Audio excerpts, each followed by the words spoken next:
অৰুণ বৈশ্য আছিল এনে এগৰাকী ব্যক্তি যিগৰাকীয়ে নিজৰ পৰিয়ালৰ বিৰুদ্ধে হোৱা যি অন্যায় সেই অন্যায়ৰ বিৰুদ্ধে তথ্য জনাৰ অধিকাৰ আইনৰ অধীনত বিভিন্ন তথ্য বিচাৰি বাক্সা জিলা প্ৰশাসন আৰু নলবাৰী জিলা প্ৰশাসনক বিভিন্ন সময়ছোৱাত তেখেতে তথ্য জনাৰ অধিকাৰ আইনৰ অধীনত তেখেতে তথ্য বিচাৰি আবেদন কৰিছিল আৰু সেই আবেদন কৰাটোৱে যেন এতিয়া তেখেতৰ বাবে কাল হোৱা বুলি পৰিয়ালৰ লোকে অভিযোগ উত্থাপন কৰিছে কাৰণ 24 জুলাইৰ নিশা যি ঘটনা সংঘটিত হৈছিল নলবাৰী আৰু বাক্সা জিলাৰ সীমান্তৰ মহিনাৰ ৰাজপথত আচলতে পথত ৰহস্যজনক অৱস্থাত উদ্ধাৰ হৈছিল মৃতদেহ আৰু যিটো মৃতদেহৰ কিন্তু আঘাতৰ চিন স্পষ্ট থকা বুলি কেইবাটাও স্থানত আঘাতৰ চিন স্পষ্ট থকা বুলি যিসমূহ ফটোগ্ৰাফ আমি দেখুৱাইছোঁ বা যিসমূহ ফটোগ্ৰাফ আমি পাইছোঁ সেই ফটোগ্ৰাফত কিন্তু স্পষ্ট আছে যে তাত কেইবাটাও স্থানত আঘাত কৰা হৈছিল আৰু সেই অভিযোগ উত্থাপন কৰিছে পৰিয়ালৰ লোকে আৰু যাৰ বাবে আচলতে এতিয়া পৰিয়ালৰ লোকে আৰক্ষীৰ বিৰুদ্ধে কেইবাটাও অভিযোগ আনিছে প্ৰথম কথা হ'ল যে আৰক্ষীয়ে এই যি ঘটনা সেই ঘটনাৰ যেতিয়া পৰিয়ালৰ লোকে এটা হত্যাকাণ্ড বুলি ধমধমা থানাত তেওঁলোকে অভিযোগ দাখিল কৰিব গৈছিল পৰিয়ালৰ লোকে তেতিয়া অভিযোগ কৰিছে যে ধমধমা আৰক্ষীয়ে কোনো ধৰণৰ এজাহাৰ গ্ৰহণ কৰা নাছিল আৰু এই সমগ্ৰ ঘটনা দুৰ্ঘটনা বুলি কৈয়ে তেখেতসকলে দায় সামৰিব বিচাৰিছিল আৰু উক্ত দিনা যেতিয়া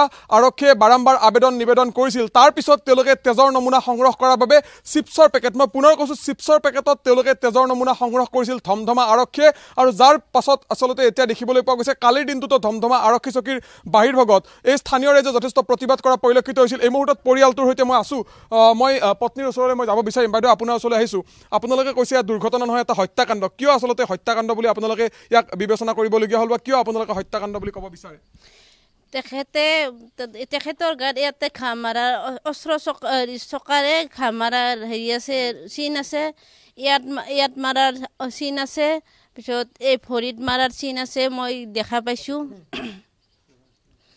তাৰপিছত আৰক্ষী কেতিয়া আহিছিল আপোনালোকৰ ঘৰলৈ তাৰে পিছত আৰক্ষী অহা নাছিল আমি আৰু হেৰিলৈ থানাত ঘেৰাও কৰিছিলোঁ মই এজাহাৰ দিবলৈ গৈছিলোঁ এজাহাৰ লোৱা নাছিল এজাহাৰ দিবলৈ যাওঁতে কৈছিল আৰু এইটো হত্যাকাণ্ড নহয় বুলি হেৰি বুলি কৈছিল এক্সিডেণ্ট বুলি কৈছিল এক্সিডেণ্ট বুলি কোৱাত মই তেতিয়া হেৰি কৰিছিলোঁ এক্সিডেণ্ট নহয় বুলি প্ৰতিবাদ কৰিছিলোঁ কৰাতে তেখেতে কৈছে হেৰি আহক ৰিপৰ্টটো আহক তেতিয়াহ'লে ৰিপৰ্টটো আহিলে ল'ম বুলি কৈ মোৰ এজাহাৰখন পঠাই দিছে মানে কথাটো হ'ল আৰক্ষীয়ে কৈছে এয়া দুৰ্ঘটনা আৰু সেই সময়ছোৱাত ঘটনাস্থলীত উপস্থিত থকা ৰাইজে কৈছে এয়া এটা হত্যাকাণ্ড ৰাইজে কৈছে দেখা পোৱা ৰাইজে কৈছে এইটো হত্যাকাণ্ড এক্সিডেণ্ট নহয় তেখেতে বিভিন্ন তথ্য জনাৰ অধিকাৰ আইনৰ অধীনত বিভিন্ন তেওঁলোকে তথ্য বিচাৰি আবেদন কৰিছিল ক'ত তথ্য বিচাৰি আবেদন কৰিছিল আপুনি কিবা গম পাইছেনে তেখেত এজন ব্যৱসায়ী কৰ্মী আছিল আৰু লগতে আৰটিঅ কৰিছিল ঘৰ পোৱা নাছিল সেইকাৰণে আৰটিঅ কৰিছিল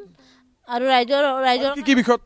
ৰাইজৰ কাৰণে হেৰি কৰিছিল লাগিছিল আৰু এই কণ্ট্ৰলৰ হেৰিৰ কাৰণেও লাগিছিল চাউলৰ কাৰণেও লাগিছিল ৰাস্তাৰ কামৰ কাৰণেও লাগিছিল এনেকৈ কিছুমান হেৰিৰ কাৰণে কাম কৰিছিল কৰাৰ হকে আৰু কিবা অলপ হেৰি কৰা যেন লাগে মোৰ আপোনালোকে সন্দেহ কাক কৰে এতিয়া মই সেইটোৰ বিভাগেদি মই সিহঁতকে ভাবোঁ কিবা সেনাই থৈ দি মই কিবা হেৰি কৰিলে নেকি সেনেকৈ আঘাত কৰিলে নেকি গুঞ্জন চাওক মই পৰিয়ালটোৰ পৰিৱেশটো দেখুৱাই ল'ব বিচাৰিম এই ধৰণে তেওঁলোকে আচলতে বেৰ আৰু মাটিৰে নিৰ্মাণ কৰা তেওঁলোকৰ যিটো বাসগৃহ সেই বাসগৃহত তেওঁলোকে বসবাস কৰিবলৈ বাধ্য হৈছে আৰু এই স্থান হ'ল তেওঁলোকৰ বাক্সা জিলা ঘটনাটো সংঘটিত হৈছিল বাক্সা আৰু নলবাৰী জিলাৰ সীমান্তৱৰ্তী যি মহিনা অঞ্চল সেই মহিনাত ঘটনা সংঘটিত হৈছিল আৰু তেওঁলোকৰ যি স্থান সেয়া হ'ল বাক্সা জিলা আৰু বাক্সা জিলাত তেওঁলোকৰ ঘৰ হোৱা হেতুকে তেওঁলোকে যিসমূহ চৰকাৰী আঁচনি সেই আঁচনি বিভিন্ন আঁচনিৰ পৰা বঞ্চিত হৈ আছিল আৰু কি কাৰণত আঁচনিৰ পৰা বঞ্চিত হৈ আছিল সেই তথ্য বিচাৰি ইয়াৰ স্থানীয় যি ব্লক আছিল সেই ব্লকত তেওঁলোকে তথ্য জনাৰ অধিকাৰ আইনৰ অধীনত তথ্য বিচাৰি আবেদন কৰিছিল আৰু পৰিয়ালে এতিয়া অভিযোগ উত্থাপন কৰিছে সেই তথ্য বিচাৰি যেন এতিয়া তেখেতৰ বাবে কাল হ'ল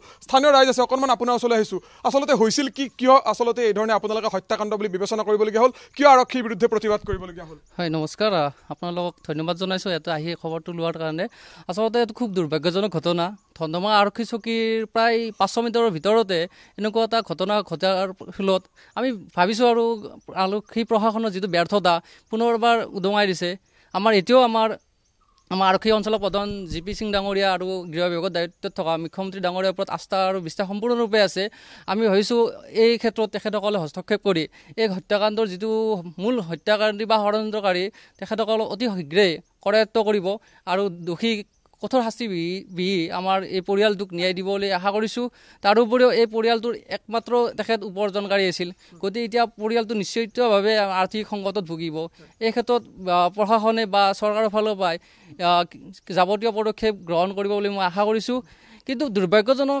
কথাটো কেনেকুৱা যে এনেকুৱা আৰক্ষী প্ৰশাসনৰ ইমান ব্যাপক পৰিৱৰ্তন ব্যাপক উন্নয়ন হোৱাৰ পিছতো এটা ৰাস্তাত পৰি থকা চিপছৰ পেকেটত যেতিয়া ৰাস্তাত পৰি থকা চিপছৰ পেকেটৰ ভিতৰত এইটোৰ পৰা ব্লাড নি কি পৰীক্ষা কৰিব, তাৰ পৰা কি পজিটিভ ৰিজাল্ট আহিব, তাত সন্দেহ আছে। গতিকে যোৱাকালি আমি ধনমা আৰক্ষী চকী ঘেৰাও কৰিছিলোঁ, কৰাৰ পিছত তাৰপিছত SP মহোদয় আহি আমাক নিশ্চিত দিছে যে আমি সঠিক ৰূপত তদন্ত কৰিম। কিন্তু তদন্ত কৰাৰ ক্ষেত্ৰত মই অকণমান ক'ৰবাত যে সন্দেহ আছে। গতিকে এই ক্ষেত্ৰত মই আৰক্ষী সঞ্চালক মহোদয়ৰ লগতে মুখ্যমন্ত্ৰী ডাঙৰীয়াৰ হস্তক্ষেপ বিচাৰিছোঁ, যাতে সঠিক ৰূপত তদন্ত হয় আৰু তাৰ এটা ভাল ফলাফল আহে আৰু পৰিয়ালে ন্যায় পায়। নিশ্চয়কৈ। আৰু অকণমান আপোনাৰ ওচৰলৈ আহিছোঁ, আপুনি যিহেতু উক্ত দিনাখন ঘটনাস্থলীত মুহূৰ্ততে উপস্থিত হৈছিল, কি দেখিছিল আপুনি ঘটনাস্থলীত উপস্থিত? ঘটনাস্থলীত গৈ পিনে দেখিলোঁ যে তাতে পৰি আছে। চাওঁ যে আমি এইপিনে ইয়াত চকা ওচৰে চব আঘাতৰ চিন আছে গোটেইখিনি। এই 4-5 মিনিট আছে। তাৰ পৰা পুলিচ প্ৰশাসনে আহি পেলাই চাওঁ চিপছৰ পেকেটত ব্লাড সংগ্ৰহ কৰি আছে। চিপছৰ পেকেট বটলি লৈ খালৰ পানীতে ধুই আনি ব্লাড পৰি লৈ আছে। তাৰ পৰা সেইটো সেনেকৈ মেডিকেললৈ লৈ গ'ল সিহঁতে। এতিয়া আপোনালোকে কি বিচাৰে, কি ধৰণে ন্যায় বিচাৰে?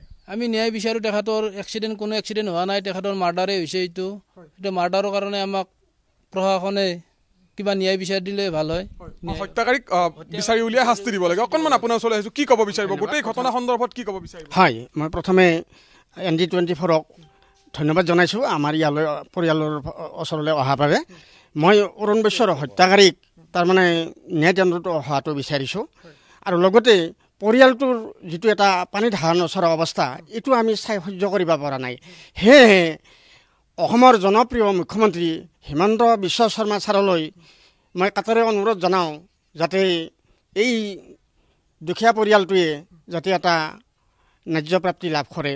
ছাৰৰ ফালৰ পৰা এইখিনি মই নিশ্চয়কৈ। অকণমান আপোনাৰ ওচৰলৈ আহিছোঁ, কি ক'ব বিচাৰিব? গোটেই হত্যাকাণ্ড বুলি এতিয়া অভিযোগ উত্থাপন হৈছে, দুৰ্ঘটনা নহয়, এটা হত্যাকাণ্ড। আৰক্ষীয়ে কৈছে এয়া দুৰ্ঘটনা, আপোনালোকে কৈছে এয়া হত্যাকাণ্ড।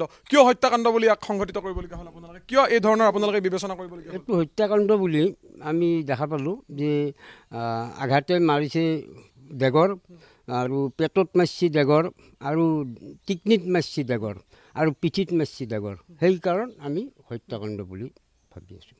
নিশ্চয়কৈ। আচলতে এই ধৰণে দেখিবলৈ পোৱা গৈছে এই পৰিয়ালটোত এতিয়া এই ধৰণে ক্ষোভ আৰু আচলতে মিশ্ৰিত প্ৰতিক্ৰিয়াৰ সৃষ্টি হৈছে। প্ৰতিক্ৰিয়া এইকাৰণে হৈছে যে আৰক্ষী প্ৰশাসনে যি তৎপৰতাৰে ব্যৱস্থা ল'ব লাগিছিল, সেই তৎপৰতা আৰক্ষী প্ৰশাসনে নোলোৱাৰ অভিযোগ উত্থাপন হৈছে। আৰু যাৰ বাবে কালিৰ দিনটোত তেখেতসকলে প্ৰতিবাদ কৰিবলৈ বাধ্য হৈছিল। ধমধমা আৰক্ষী চকীৰ বাহিৰভাগত তেওঁলোকে প্ৰতিবাদ সাব্যস্ত কৰি এই গোটেই ঘটনাটোৰ এটা ন্যায় বিচাৰ তেওঁলোকে বিচাৰিছিল আৰক্ষী প্ৰশাসনৰ ওচৰত। আৰু যিহেতু ঘটনাস্থলীত নলবাৰী আৰক্ষী অধীক্ষক উপস্থিত হৈছিল, কেইবাগৰাকীও আচলতে শীৰ্ষপদস্থ আৰক্ষী বিষয়া উপস্থিত হৈছিল আৰু উপস্থিত হৈ তেওঁলোকক ন্যায়ৰ আশ্বাস প্ৰদান কৰিছে। কিন্তু আটাইতকৈ ডাঙৰ কথাটো হ'ল যে তথ্য জনাৰ অধিকাৰ আইনৰ অধীনত তেখেতে বিভিন্ন সময়ছোৱাত ন্যায় বিচাৰি তথ্য লাভ কৰাটোৱে তেখেতৰ বাবে এতিয়া কাল হ'ল নেকি, সেয়া এটা ডাঙৰ প্ৰশ্ন। কাৰণ নিশাৰ ভাগত তেখেতে নিজৰ ব্যৱসায়িক প্ৰতিষ্ঠানখনৰ পৰা ঘৰলৈ উভতি আহি থকাৰ সময়ত এই ঘটনা সংঘটিত হোৱাৰ পিছত এই পৰিয়ালটোত নহয়, সমগ্ৰ অঞ্চলজুৰি, সমগ্ৰ বাক্সা আৰু নলবাৰী অঞ্চলত এক প্ৰকাৰ চাঞ্চল্যৰ সৃষ্টি হোৱা পৰিলক্ষিত হৈছে। কাৰণ জীৱন আৰু জীৱিকাৰ যদি সঁচাকৈ এই ধৰণে নিৰাপত্তা নাথাকে, তেতিয়াহ'লে আৰক্ষী প্ৰশাসনে নিৰাপত্তা দিব কাক?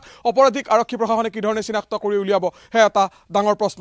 গতিকে এই ধৰণে এতিয়া কি পৰ্যায়ত আৰক্ষীয়ে তদন্ত প্ৰক্ৰিয়া অব্যাহত ৰাখে, বা সঁচাকৈ যদি সংঘটিত হৈছে এয়া এটা হত্যাকাণ্ড, তেতিয়াহ'লে আৰক্ষী প্ৰশাসনে হত্যাকাৰীক চিনাক্ত কৰিব পাৰেনে নাই, বা এই পৰিয়ালটোক এই হত্যাকাণ্ড সংঘটিত হোৱাৰ পিছত যেতিয়া এই পৰিয়ালটোৰ এতিয়া পানীত হাঁহ নচৰা অৱস্থা হৈছে, গতিকে এই পৰিয়ালটোৰ ক্ষেত্ৰত যিসমূহ চৰকাৰী সা সুবিধা প্ৰদান কৰিব লাগে, সেই সা সুবিধাসমূহ চৰকাৰে প্ৰদান কৰেনে নাই, সেয়া সময়ত লক্ষণীয় হ'ব। বাক্সা আৰু নলবাৰী জিলাৰ সীমান্তৱৰ্তী বাক্সাৰ এই অঞ্চলৰ পৰা কেমেৰাত পৰাগৰ সৈতে মই ভাস্কৰ জ্যোতি ডেকা, ND24।